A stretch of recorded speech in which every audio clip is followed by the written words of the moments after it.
Hi guys, so don't mind my look today. It's Thursday, which is the only day that I get without the kiddos to get housework done. Yay! But I thought I'd swing in and do a video just kind of updating you on where we're at. If you hear my dog over here, he's huge and loud. Anyways, so, and the other thing you're probably gonna hear is a rock tumbler. My kid got a rock tumbler for Christmas, and this thing just goes nonstop for like months. So if that's the other sound that you're hearing in the back, sorry about that.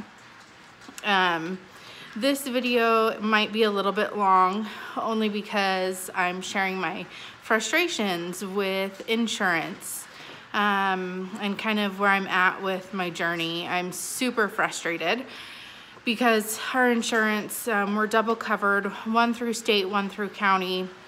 County has refused to cover bariatrics at all. So the only thing that they'll cover is like the dietitian that I need to see prior to surgery. And then my insurance company, because my BMI is under 40 and I don't technically have diabetes, I'm pre-diabetic, they are refusing to cover it.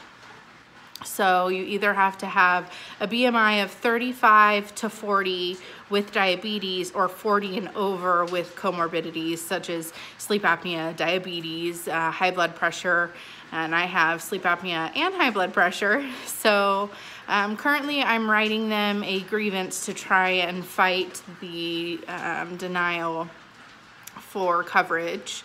So we'll see where we get with that.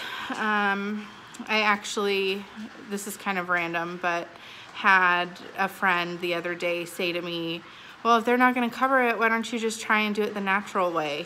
And I'm like, the natural way, what do you mean? And she's like, well, just be athletic and healthy. And I was so extremely irritated and sad. And my first thought when she said that was, I am an addict. I am addicted to food. I binge eat because of my emotions. I can't control what I'm doing. You don't look at somebody who is anorexic and say, well, just eat a cheeseburger because that's going to solve your problem.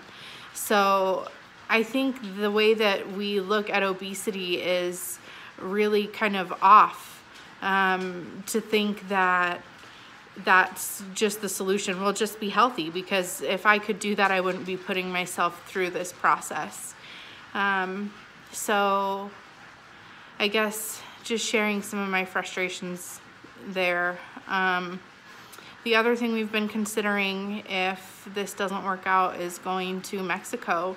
I've actually been doing a ton of research and looking into the surgeons in Mexico, and the amount of surgeries taking place in Mexico on Americans is expected to double within the next year because the coverage that we have here in the United States is so poor.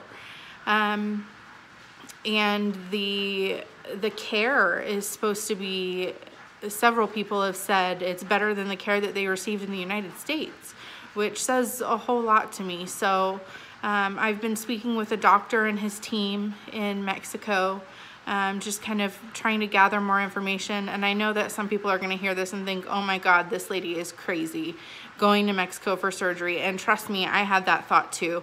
But this is a procedure that could potentially save my life, because being overweight, this overweight with all of the health issues that I have going on, it's going to kill me.